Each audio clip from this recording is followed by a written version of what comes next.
जय महाकाल दोस्तों, आप सभी का पवार मैथ्स क्लासेस के यूट्यूब चैनल पर स्वागत है। जैसा कि आपको पता है हमारे पटवारी के प्रीवियस पेपर की सीरीज चल रही है, उसी में आज जो हमारी क्लास रहेगी वो पटवारी प्रीवियस पेपर की सेकंड लास्ट क्लास रहेगी।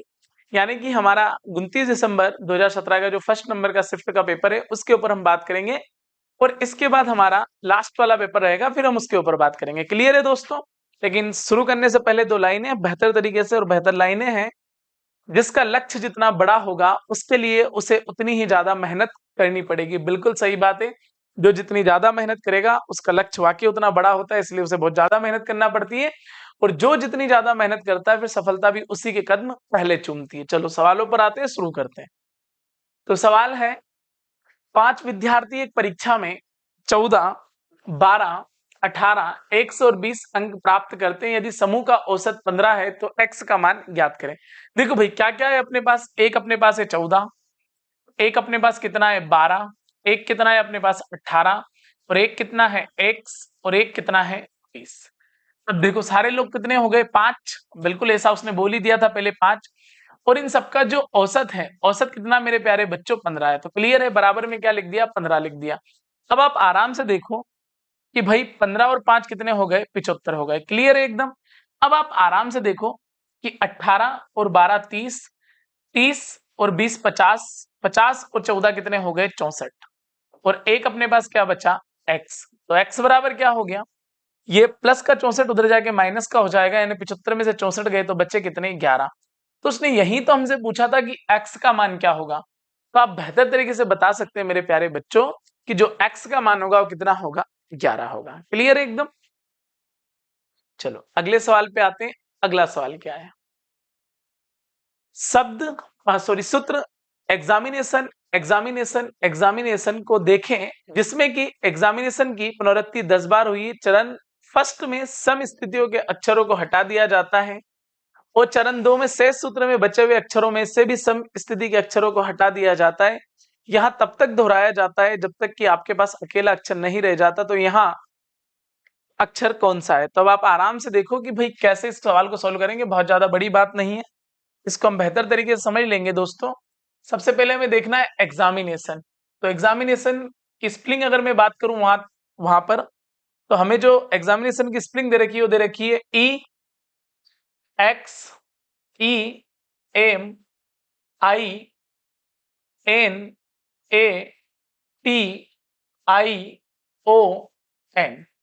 एग्जामिनेशन। क्लियर है दोस्तों? और एस भी है साथ में। अब हमें क्या करना है कि समसम वाले को हटाना है। तो सम कौन सा है? 2, 4, 6, 8, 10 और 12 है। सम हट गए। अब बचा कौन? एक बचा ई, ए, आई और एन। क्लियर है? अब फिर सम को हटा रहे, यानी ये हटा, ये हटा, ये हटा। अब बचा कौन? ई, आई और आई। तो सम कौन है? ये। फिर बचा क्या? ई और आई। तो सम कौन है? ये। तो बचा कौन? ई। यानी कि जो आपका फर्स्ट वाला लेटर बच जाएगा, यानी कि आपका आंसर नंबर डी एकदम क्या हो जाएगा मेरे प्यारे बच्चों? सही होगा। क्लियर है एकदम। चलो और आगे बढ़ते हैं अगले सवाल पर। अगला सवाल है, सीता ने पहले दिन अपनी पुस्तकों के 6 पृष्ठ पढ़ने आरंभ किए, दूसरे दिन 9 पृष्ठ, दिन 12 पृष्ठ, चौथे दिन 15 पृष्ठ, और यही इस प्रकार चलता रहा। मतलब कार्यक्रम शुरू कहां से हुआ? जो शुरू हुआ वो कहां से हुआ भाई? 6 से। यानी कि 6, 9, 12 और आगे इसी प्रकार चलता रहा। यदि वहां इस पद्धति में यदि वहां इसी पद्धति में जारी रहती है तो उसे 10वें दिन कितने प्रश्न पढ़ने पड़ेंगे? तो देखो आराम से देखो आप, 1, 2, 3 और अंतर कितने कितने का आ रहा? सब में 3 3 का आ रहा है। क्लियर एकदम। जैसे 6, 9, 12। तो अब दिन कौन सा हमारे पास? 10वां दिन। तो अगर ये 3 3 से शुरू होता तो 10वें दिन में कितने होते हमारे? 30 होते। लेकिन ऑलमोस्ट हमारे 6 तो हो ही चुके हैं। तो अगर एक तो ऐसा होता है कि आप डायरेक्ट लगा दो, आंसर कितना आ जाएगा? 33। या फिर ऐसा नहीं करना, तो जैसे 6, 9, 12, 15, क्रम जारी है, 18, 21, 24, 27, 30 और कितने? 33। 1, 2, 3, 4, 5, 6, 7, 8, 9, 10। या आप इस सवाल को ऐसा भी कर सकते हैं कि समांतर श्रेणी से कर ले आप, यानी कि n+n-1 d करके भी कर सकते हैं। तो 10वें दिन वहां कितने प्रश्न पड़ेगी? तो 10वें दिन जो प्रश्न पड़ेगी वो कितने रहेंगे मेरे प्यारे बच्चों? 33 रहेंगे। क्लियर एकदम। मतलब एक सीरीज है ये, सीरीज के अकॉर्डिंग भी आप काम कर सकते हैं। चलो और आगे जाते हैं अगले सवाल पर। अगला सवाल है 10 और 40 के मध्य भाज्य संख्याओं की संख्या क्या है। मतलब आपको बताना है 10 और 40 के बीच कैसी संख्या है, अभाज्य संख्या है जो कि किसी से ना कटे। तो सबसे पहले बात में कर लू 11, 11 के बाद 13, 13 के बाद 17, 17 के बाद 19, 19 के बाद 23, 23 के बाद अगर मैं बात कर लू 29, 29 के बाद अगर मैं बात कर लू 31 और 31 के बाद मैं बात कर लू कितने 37। तो संख्याएं कितनी हो गई 1 2 3 4 5 6 7 8। अब इनमें से ऐसी कोई सी भी संख्या नहीं है जो किसी से कट जाए, बिल्कुल नहीं कटेगी। तो अभाज्य संख्याओं की अगर वो बात कर रहा है कि वो अभाज्य संख्या कितनी होगी, तो आप आराम से बोल सकते हैं कि अभाज्य संख्या कितनी होगी 8 होगी। यानी कि आपका ऑप्शन नंबर बी क्या रहेगा मेरे प्यारे बच्चों, सही रहेगा। क्लियर है एकदम। चलो और आगे बढ़ते हैं, अगले क्वेश्चन की तरफ जाते हैं। अगला क्वेश्चन क्या है, अगला क्वेश्चन है औसत निकालिए, यानी सबको जोड़ देना है और उतने का ही भाग दे देना है। जैसे 9 और 9 18, 18 और 7 25, 25 के कितने आ गए 5 और कैरी आउट कितने किए 2, 1 और 3 4, 4 और 3 7, 7 और 7 14, 14 और 1 15, 15 और 2 कितने आ गए 17 और है कितने 5, तो ये कितना आ जाएगा 5 3 15, बचे कितने 2 और 5 और 5 कितने हो गए 25। यानी कि आपका जो ऑप्शन नंबर डी रहेगा वो क्या हो जाएगा, एकदम सही हो जाएगा। क्लियर है दोस्तों। चलो और आगे बढ़ते हैं अगले क्वेश्चन की तरफ। अगला क्वेश्चन है जब x की power 4 minus 3x cube plus 4x square minus 7x plus 6 को x माइनस 2 द्वारा विभाजित किया जाता है तो शेषफल क्या आएगा। सबसे पहले समीकरण लिख लेते हैं, यानी कि x की power 4 minus 3x cube plus 4x square minus 7x और प्लस में क्या आ गया 6 को डिवाइड करना हमें x माइनस 2 से। तो मेरे प्यारे बच्चों अगर x माइनस 2 से डिवाइड करना है तो x माइनस 2 बराबर क्या आ जाएगा 0। यानी कि आप बेहतर तरीके से बोल सकते हैं कि x बराबर क्या आ गया 2 आ गया। जब x बराबर 2 आ गया तो अब देखो x की पावर 4, पावर लास्ट क्या है 4, तो आपको पता होना चाहिए कि 2 की पावर 1 कितना होता है 2 होता है, 2 की पावर 2 कितना होता है 4 होता है, 2 की पावर 3 कितना होता है 8 होता है और 2 की पावर 4 कितना होता है 16 होता है। क्लियर है। हाईएस्ट वैल्यू 2 की पावर 4 ही, तो सारे मान मुझे यहाँ पता होना चाहिए और लिख भी लेना चाहिए। 2 की पावर 4 मतलब कितना आ गया 16, 2 की पावर 3 मतलब 8 और 8 का गुना 3 में किया तो कितना हो गया 24, 2 की पावर 2 का मतलब होता है 4, 4 का गुना 4 में किया तो कितना आ गया 16, 7 और 2 कितने हो गए 14 और ये कितना आ गया 6। अब आप आराम से देखो 16 और 16 32, 32 और 6 कितने हो गए 38, माइनस के 24 और माइनस के 14 भी कितने हो गए 38। यानी कि प्लस के 38 में से माइनस के 38 जाएंगे तो आंसर कितना आ जाएगा आपका 0 आ जाएगा। यानी कि आपका ऑप्शन नंबर बी क्या हो जाएगा मेरे प्यारे बच्चों, बिल्कुल सही हो जाएगा। क्लियर है। मैं आशा करता हूं ये आपको समझ में आया होगा आराम से एकदम। चलो और आगे बढ़ते हैं अगले क्वेश्चन की तरफ। अगला क्वेश्चन क्या है, निम्न में से कौन से बहुपद का x प्लस 1 एक गुणनखंड है। चलो भाई x प्लस 1 एक गुणनखंड है, यानी x प्लस 1 बराबर x प्लस 1 बराबर क्या हो जाएगा 0 हो जाएगा। यानी कि आप x बराबर क्या बोल सकते हैं, आप बोल सकते हैं माइनस का 1। यानी कि मेरे प्यारे बच्चों आप -1 वैल्यू समीकरण में रखेंगे और वो समीकरण क्या हो जाना चाहिए, एकदम बराबर हो जाना चाहिए। यानी कि अगर मैं पहला समीकरण यहाँ लेना चाहूं तो पहला समीकरण हमसे बोल रहा है कि x का cube plus 2x square plus x और प्लस में क्या 1, तो माइनस का 1 प्लस के 2 माइनस का 1 और प्लस का 1। तब आप आराम से देखो प्लस के कितने हो गए 3 हो गए और माइनस के कितने हो गए 2 हो गए। ये समीकरण बराबर हो ही नहीं सकती। यानी कि आपका ऑप्शन नंबर ए तो बहुत आसानी से कट जाएगा। चलो इसके आगे और अगर मैं जाने की कोशिश करूं, यानी समीकरण नंबर दूसरा लेके देखूं यहाँ पर, समीकरण नंबर 2 हमारे पास क्या है, वो है हमारे पास x की पावर 4 3x का cube plus 3x square plus x और प्लस 2। जहां जहां x है वहां वहां क्या रख देंगे माइनस के 1 रख देंगे। तो ये घात सम है तो सम ही हो जाएगा, ये विषम है तो विषम हो जाएगा, ये सम है तो सम ही हो जाएगा। ये माइनस के 1 और प्लस के कितने आ गए 2। अब आप आराम से देखो प्लस के 3 प्लस के 2 5 और प्लस का 1 कितना हो गया 6 और ये माइनस के 4, मतलब ये भी बराबर नहीं हो सकता। तो ये भी हमारा क्या हो गया बच्चों गलत हो गया। क्लियर है एकदम। यानी कि ऑप्शन नंबर बी भी हमारा क्या हो गया एकदम गलत हो गया है। ऐसे सवालों को आपको बाय ऑप्शन ही करना है भाई, है ना, क्योंकि उसने ये पूछा कि इन चारों में से ही आपको बताना है। चलो अगर मैं इसकी बात कर लूं तो ये हमसे क्या बोलना चाह रहा है, ये बोलना चाह रहा है एक्स का क्यूब माइनस एक्स वर्ग minus 2 plus under root 2 x minus under root 2। अब आप आराम से देखें कि एक्स विषम है यानी माइनस का एक, ये कितना हो जाएगा, ये भी माइनस का एक ही हो जाएगा भाई, घात तो सम है ना। और ये कितना minus 2 plus under root sorry 2 और x का मान कितना है माइनस के 1 और माइनस का क्या आ जाएगा 2 आ जाएगा। अब आप आराम से देखिए बेहतर तरीके से कि अगर मैं पहले इस कोष्टक को सोल्व कर लूं यहां पर तो ये क्या बन जाएगा 1 माइनस 1 माइनस 2, चलो माइनस का गुना ही कर देता हूं सीधे, माइनस का गुना माइनस के 2 और ये भी कितना हो जाएगा माइनस के अंडर रूट 2 और ये क्या हो जाएगा माइनस के अंडर रूट। क्लियर है। अब आप आराम से देखो कि -1 -1 माइनस माइनस कितने हो गए प्लस 2 प्लस अंडर रूट 2 और माइनस के अंडर रूट 2। अब आप आराम से देखें कि ये प्लस का और ये माइनस का कट गया, अब ये कितना हो गया माइनस माइनस प्लस हो गया यानी माइनस का 2 और प्लस का 2 यानी कितना आ जाएगा 0 आ जाएगा, मतलब समीकरण 0 हो गया। मतलब कि आपका ऑप्शन नंबर सी एकदम क्या हो जाएगा मेरे प्यारे बच्चों सही हो जाएगा और क्या हो जाएगा एकदम सत्य रहेगा। यानी कि जो ये समीकरण है उसमें एक गुणनखंड रहेगा आपका x+1 वाला, क्योंकि उससे डिवाइड हो रहा है और लास्ट में आंसर क्या आ रहा है 0 आ रहा है। क्लियर है एकदम। चलो और आगे बढ़ते हैं, ऐसे सवालों को बाय ऑप्शन ही करना है मेरे दोस्त।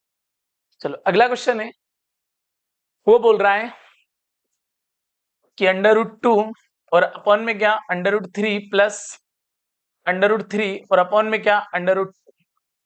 अब देखो अगर मैं बात कर लूं नीचे इनके एलसीएम की बात कर लूं तो 3 और 2 कितने हो गए 6 यानी अंडर रूट के 6, अंडर रूट 2 का गुना 2 में हुआ तो कितना आ गया 2 आ गया, अंडर रूट 3 कितना हो गया 3 हो गया, तो 3 और 2 कितना हो गया 5, 5 अंडर रूट 6 हो गया। क्लियर है। यानी कि आपका जो ऑप्शन आएगा उसी वाला ऑप्शन एकदम क्या हो जाएगा मेरे प्यारे बच्चों सही होगा। लास्ट वाले पेपर लगता है बहुत सरल दिए इन लोगों ने। चलो और अगले जाते हैं, अगला क्वेश्चन। तो अगला क्वेश्चन उसने दे रखा हमें भाई कि वो दे रखा 0.4। अब ऐसा मत करना है कि 4 है तो 2 आ जाएगा, नहीं नहीं नहीं नहीं नहीं, इसको बहुत ध्यानपूर्वक समझना है क्योंकि पॉइंट के बाद एक ही अंक है। अगर 2 अंक होते 4 अंक होते 6 अंक होते 8 होते ना सम अंक होते तो काम आसान था, लेकिन अभी भी घबराने की आवश्यकता नहीं। इसको अपन क्या लिख सकते हैं, इसको अपन लिख सकते हैं 4/10। अब 4/10 है तो अगर 4 से बाहर निकालेंगे तो 2 आ जाएगा, पर अंडर रूट 2 का अंडर रूट 10 का वैल्यू दिक्कत देगा। चलो तो आप क्या कर सकते हैं कि इन दोनों में एक एक जीरो और लगा दो। अब एक एक जीरो लगी तो ऊपर तो कितना हो गया 40 और नीचे कितना आ गया 10। अब आप देखो कि 40 के पास पूर्ण वर्ग क्या है 36 है, 36 काय का वर्ग 6 का वर्ग, मतलब 6 से ज्यादा ही होना है। अब देखो 6 से ज्यादा कौन है, अरे ये है मेरे भाई, तो ये कितना हो जाएगा ये हो जाएगा 6.32 और डिवाइडेड बाय क्या आ जाएगा 10। मतलब इसका मान ये हो जाएगा ना, क्योंकि देखो 36 है अरे 40 है, ये 36 से बड़ा है 40, तो आंसर तो 6 से बड़ा ही आना, तो 6 से बड़ा क्या है 0.632, तो आंसर क्या होगा अंडर रूट 40 का मतलब होगा 6.32 और इसको और भाग देंगे तो 0.632 आ जाएगा। यानी कि जो आपका ऑप्शन नंबर डी एकदम क्या हो जाएगा मेरे प्यारे बच्चों सही होगा। चलो और आगे बढ़ते हैं, अगला क्वेश्चन क्या है, अगला क्वेश्चन है उस समलंब का क्षेत्रफल ज्ञात करें जिसकी समानांतर भुजाएं 5 सेंटीमीटर तथा एवं 7 सेंटीमीटर तथा उनके बीच की दूरी 6 सेंटीमीटर है। समलंब चतुर्भुज का क्षेत्रफल होता है 1/2 समांतर भुजाओं का योग और इनटू में क्या ऊंचाई।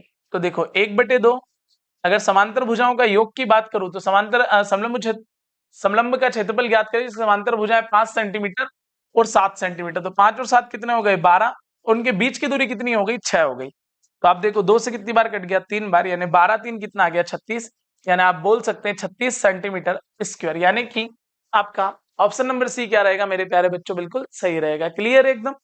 चलो और आगे बढ़ते हैं अगले क्वेश्चन की तरफ। अगला क्वेश्चन क्या है, अगला क्वेश्चन है एक पुरुष ने उसके पास की धनराशि का 20% गवा दिया, शेष धनराशि के 80% वे करने के पश्चात उसके पास 80 रुपए शेष रहे।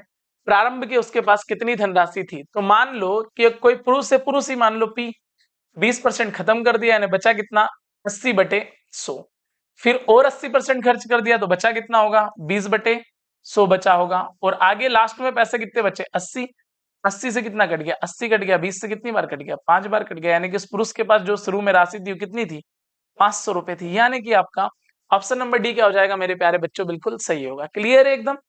चलो और देखो बहुत छोटे छोटे क्वेश्चन है, शांतिपूर्वक बन जाएंगे। अगला क्वेश्चन, राम और बाला की वर्तमान आयु का अनुपात 1:3 है। देख भाई एक राम है और एक कौन है, बाला है, जिनकी आयु का अनुपात कैसा है, 1:3 है। आगे बंदा बोल रहा है 3 वर्ष पूर्व अनुपात 1:5 था। देखो भाई आगे क्या बोल रहा है, 3 वर्ष पूर्व 1:5 था। देखो अब आप आराम से, इधर अंतर कितने, 3 का गुना, इधर 5 का गुना। अभी अंतर देखो यहाँ कितने का आ रहा, 4 का, और यहाँ अंतर कितने का, 2 का, और ये कितना है, 3। आप इसको लीजिएगा 3, और ये जो बटे में आए 4/2, ऐसा का ऐसे ही लिखो। उसके बाद क्या पूछा है, तो राम और बाला की वर्तमान आयु क्या होगी, मतलब अलग अलग बतानी है। तो कोई बात नहीं, 2 से कितनी बार कट गया, 2 बार, तो 1 की वैल्यू कितनी आ गई, 6। आप 6 का गुना 1 में कर दीजिएगा और 6 का गुना 3 में कर दीजिएगा। तो आप जैसे ही 1 का गुना, 1 यूनिट का वैल्यू कितना आ गया हमारे पास, 6। जब 1 यूनिट का वैल्यू 6 आ गया, तो 6 का गुना अगर हम राम में करेंगे तो क्या आएगा, 6, और बाला में 3, 6 का गुना करेंगे तो 6 3 कितने आ जाएंगे, 18 आ जाएंगे। यानी कि आपका ऑप्शन नंबर ए क्या हो जाएगा मेरे प्यारे बच्चों, सही हो जाएगा। क्लियर है एकदम। चलो और आगे बढ़ते हैं अगले क्वेश्चन की तरफ। अगला क्वेश्चन है, ए बी की तुलना में 3 गुना कुशल श्रमिक है। देखो जो भाई, जो ए है ना, वो बी की तुलना में 3 गुना अधिक है। मतलब ये काय की बात हो गई, क्षमता की बात हो गई। क्लियर है एकदम। आगे आप समय की बात भी कर सकते हैं बेहतर तरीके से। अगर समय की बात करूं तो क्या हो जाएगा, उल्टा हो जाएगा। अरे क्षमता का उल्टा क्या होता है मेरे प्यारे बच्चों, समय होता है। क्यों होता है, क्योंकि जो व्यक्ति बहुत तेजी से काम करता है ना, समय बहुत कम लगता है, और कोई बहुत धीरे काम करता है तो समय क्या लगता है, बहुत ज्यादा लगता है। क्लियर। पर अभी जमाना क्या है, बहुत तेज काम करने का, तो इसलिए आपकी कैपेसिटी को आप बढ़ा के रखें। आगे बंदा बोल रहा है, एक कार्य को खत्म करने में ए बी से 40 दिन कम ले सकता है। कम ले सकता है मतलब दोनों का अंतर कितने का, 2 का। 2 बराबर कितने दिन, 40 दिन, तो 2 से कितनी बार कट गया, 20 बार कट गया। तो अगर इनके समय निकालना है तो 20 का गुना यहाँ कर दो, ये 20, और 20 का ही गुना यहाँ कर दीजिएगा, तो ये कितना आ जाएगा, 60 आ जाएगा। यानी ए किसी काम को 20 दिन में करता है और बी 60 दिन में करता है।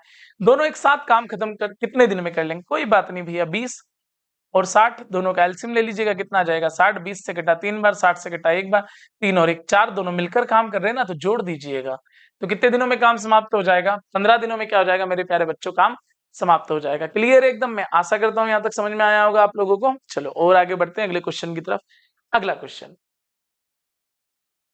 6 वर्ष पूर्व पिता की आयु उसके पुत्र की आयु की 4 गुना थी। सबसे पहली लाइन ही देखो उसने क्या बोल दी कि 6 वर्ष पूर्व। जैसा जैसा बोले सवाल वैसा वैसा ही करना है। मैथ्स बहुत सरल है। ऐसी आप, हालांकि है नहीं, पर आप ऐसी भावना बना लीजिएगा कि मैथ्स बहुत सरल है, और आप जैसे जैसे प्रैक्टिस करते चले जाएंगे काम आसान होता चला जाएगा। जैसे 6 वर्ष पूर्व पिता की आयु पुत्र की आयु की कैसी थी, 4 गुनी थी। देख भैया, पिता की आयु पुत्र की आयु की कैसी थी, 4 गुनी थी। यानी कैसी हो गई, 4 हो गई। तो 6 वर्ष पश्चात,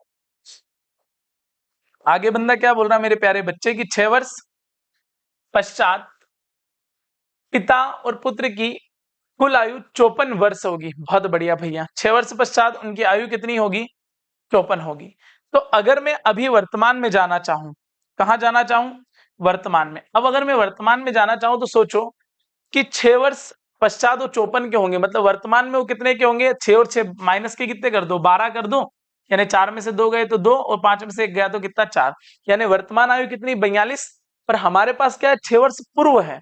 अब 6 वर्ष पूर्व जाना है तो वर्तमान में से 6 वर्ष पूर्व की बात कर रहा है, तो दोनों की आयु 6 साल घट जाएगी। यानी कितने साल घट जाएगी, 12 साल घट जाएगी। यानी और कितना बचा, 30। 6 वर्ष पूर्व अनुपात कितना हो गया, 4 और 1, तो 4 और 1 कितना हो गया, 5। तो 5 से कितनी बार कट गया, 6 बार। तो ये किसका पूछा है, तो पिता की वर्तमान आयु क्या है, तो 6 का गुना यहाँ करो, 6 4 24। पर ये 6 वर्ष पूर्व 24 के थे, तो अभी कितने के हो जाएंगे, तो ये अभी हो जाएंगे मेरे प्यारे बच्चे 30 साल के। क्लियर है एकदम। बिल्कुल घबराने की आवश्यकता नहीं, समझना है सवाल को। जैसे 6 वर्ष पूर्व पिता की आयु उसके पुत्र की आयु की 4 गुना थी। देखो 6 वर्ष पूर्व पिता की आयु पुत्र की आयु की कैसी थी, 4 गुनी थी। यहाँ तक क्लियर है। आगे बंदा बोल रहा है 6 वर्ष पश्चात पिता और पुत्र की कुल आयु का योग 54 वर्ष होगा। 6 वर्ष पश्चात कितने होंगे, 54। अब 6 वर्ष पश्चात 54 के होंगे, तो सबसे पहले हम कहा जाएंगे, वर्तमान में जाएंगे। तो दोनों की 6 साल बढ़ेगी। जब दोनों की 6 साल बढ़ेगी, तो 54 में से 12 जाएंगे तो बचेंगे कितने, 42। ये वर्तमान है। पर हमारे पास जो अनुपात दे रखा वो क्या दे रखा, 6 वर्ष पूर्व का दे रखा। जब 6 वर्ष पूर्व का दे रखा तो हम 6 और 6 क्या कर देंगे, 12 माइनस कर देंगे। तो जैसे ही हम 42 से 12 माइनस करेंगे, हमारे पास क्या आ जाएगा, 30 आ जाएगा। और जैसे ही हमने देखा 30, तो पिता और पुत्र की वर्तमान आयु का 6 वर्ष पूर्व की आयु का अनुपात के साथ 4:1। तो 4 और 1 5, 5 से कितनी बार कट गया, 6 बार कट गया। 6 का गुना यहाँ करा, पर ये 6 वर्ष पूर्व की आयु है। जब कोई व्यक्ति 6 वर्ष पूर्व 24 साल का था, तो अब कितने का हो जाएगा, अब वो हो जाएगा 30 साल का। क्लियर है दोस्तों। चलो अगले सवाल पे जाते हैं। अगला सवाल है, यदि 3, 4, 5, 6, 7, 8, 9, 10, 11 में से 3 संख्या इस प्रकार चयन की जाती है, उनका योग 25 हो, तो इस समुच्चय में संभावित महत्तम संख्या क्या होगी? अगर न्यूनतम संख्या की बात करता तो 3 और महत्तम संख्या मतलब सबसे बड़ी, तो सबसे बड़ी संख्या क्या होगी? 11 होगी। भले ही चेक ना भी करो तो कार्यक्रम आसान है। अब देख लो, अब 3 संख्याएं मान लो कि भाई x plus y plus z बराबर क्या? 25। अब महत्तम तो हमने ले ली कितनी? 11। अब y और z कितने बचे? 25 में से 11 गए बचे कितने? 14। यानी y प्लस जेड बराबर कितने चाहिए? 14। किसी को भी 2 को ले लो, 7, 8 और 6 को ले लो, 9 और 5 को ले लो, 14 हो जाएगा। 10 और 4 को ले लो, 14 तो कहीं से भी ला देंगे, लेकिन सबसे बड़ा वाला क्या है? हाईएस्ट 11। तो आपका जो आंसर बनेगा वो क्या बनेगा? ऑप्शन नंबर ए बनेगा। चलो भाई अगला क्वेश्चन देखते हैं। अगला क्वेश्चन है x प्लस 2/x बराबर 2x, तो एक्स स्क्वायर का वैल्यू क्या होगा? देख मेरे भाई कि x प्लस 2/x बराबर क्या? 2x। तो भाई अपना पूछ रहा है कि एक्स स्क्वायर का वैल्यू क्या होगा? समीकरण को सोल्व कर लेते हैं। चलो पहले ही आ गया एक्स स्क्वायर का मान, तो एक्स इंटू एक्स कितना हो गया? एक्स स्क्वायर प्लस में क्या? 2 और बटे में क्या भाई? एक्स और बराबर में क्या? 2x। गुना कर दो, एक्स 2, एक्स इंटू एक्स कितना आ गया? एक्स स्क्वायर आ गया, और ये क्या हो गया? एक्स स्क्वायर प्लस 2 हो गया। अब देखो आपकी 2x स्क्वायर में से एक्स स्क्वायर जाएगा तो क्या बचेगा? X square. एक्स स्क्वायर बराबर क्या आ गया? 2 आ गया। अरे प्लस का हो जाएगा, क्या हो जाएगा? माइनस का हो जाएगा, तो एक्स स्क्वायर बराबर क्या आ गया? 2 आ गया। यानी कि आपका ऑप्शन नंबर बी क्या हो जाएगा मेरे दोस्तों? सही हो जाएगा। क्लियर एकदम। चलो और आगे बढ़ते हैं अगले क्वेश्चन की तरफ। अगला क्वेश्चन है, यदि a7 6 4 b7 9 से विभाज्य है, तो a प्लस b का अल्पतम मान क्या होगा? अल्पतम का मतलब होता है सबसे छोटा मान क्या होगा? तो देखो a7 6 4 b7 9 से विभाजित है। कोई संख्या 9 से विभाजित कब होती है? जब उसके अंकों का योग कितना हो? 9 से विभाजित हो, या तो 9 हो, 18 हो, 27 हो, 36 हो, 45 हो, मतलब वो 9 से क्या होना चाहिए? विभाजित होना चाहिए। तो देखो भाई शुरू करते हैं। 7 और 6 13, 13 और 7 20, और 7 कितने हो गए? 24। 24 के बाद बचा कितना? a प्लस बी बचा।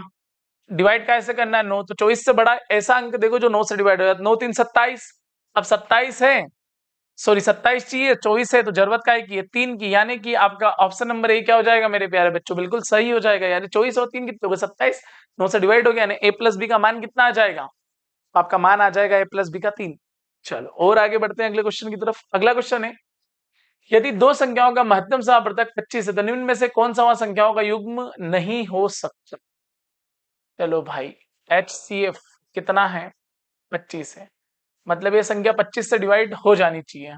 50 तो हो रहा है नहीं, ये अगर पहले में ही काम हो गया भाई। चलो 157 कहाँ डिवाइड हो रहा? बिल्कुल नहीं हो रहा, तो नहीं हो सकती, मतलब ये नहीं हो सकती। ये भी डिवाइड है, हाँ बराबर, ये भी डिवाइड है और ये भी डिवाइड है, यानी कि आपका ऑप्शन नंबर ए क्या हो जाएगा? बिल्कुल सही हो जाएगा। क्लियर है भाई? वहां से देखना है, बाय ऑप्शन ही करना है, क्योंकि उसने पूछा निम्न में से ही बताना है, वो नहीं बता जो उसने दी है, बताना है कि निम्न में से कौन सी है। तो ऐसी ऐसी संख्या कौन सी है? 50 और 157 है, जो कि 25 से डिवाइड नहीं होगी। तो 25 से डिवाइड ही क्यों करी? क्योंकि भाई उसने बोला हाईएस्ट कॉमन फैक्टर कितना है? 25 होना चाहिए, इसमें है ही नहीं, तो यही ऑप्शन क्या हो गया हमारा? सही हो गया। चलो और आगे जाते हैं अगले क्वेश्चन। एक घड़ी की कीमत 450 है, फिर 30% बढ़ जाती है, तो घड़ी की नई कीमत क्या होगी? देखो भैया किसी की भी कीमत कितनी है? 450, 30% बढ़ गई, यानी कीमत कितनी हो गई? 130/100 हो गई। चल भाई 1 0 से 1 0, 1 0 से 1 0, 13 5, 65 के 5 कैरी आउट कितने किए? 6, 13 4 52, 52 और 6 कितने हो गए? 58, यानी वैल्यू कितना हो गया? 585। यानी कि आपका ऑप्शन नंबर डी क्या होगा मेरे प्यारे बच्चों? बिल्कुल सही होगा। क्लियर है एकदम। चलो बहुत छोटे छोटे क्वेश्चन है भाई, मतलब कुछ है ही नहीं। अगला, उस 3 अंक की महत्तम संख्या को ज्ञात करें। 3 अंकों की सबसे बड़ी संख्या कितनी होती? 999 होती। कहानी यहीं से शुरू होगी। आगे, जिसे 3 4 और 5 से विभाजित करने पर शेषफल कितना मिलता हो? 2 मिलता हो। देखो भाई 3 4 और 5 से डिवाइड करने पर शेषफल कितना मिलना चाहिए? 2 मिलना चाहिए। तो पहले तो सबसे बड़ी संख्या देखते हैं, तो इनका एलसीएम की अगर मैं बात करूं तो 5 4 20 और 20 3 कितने हो गए? 60 हो गए।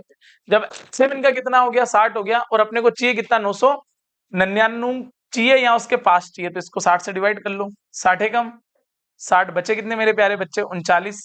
फिर 9 उतारा, 6 36, 360, बचा कितना? 39।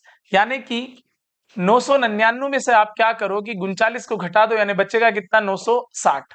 मतलब 3 अंकों की महत्तम संख्या 960 है जो 3, 4, 5 से विभाजित है और प्रत्येक दशा में कितना चाहिए, 2 शेष चाहिए। तो आप क्या करो, इसमें 2 जोड़ दीजिएगा तो जो आपका आंसर बनेगा वो कितना बन जाएगा, 965 बन जाएगा। यानी कि आपका ऑप्शन नंबर बी क्या रहेगा मेरे प्यारे बच्चों, बिल्कुल सही रहेगा। क्लियर है? मैं आशा करता हूं कि आपको समझ में आया होगा और पेपर बहुत ही सरल था और हमारी जल्दी ही मुलाकात होती है अगले वीडियो में। तब तक के लिए जय हिंद, जय भारत।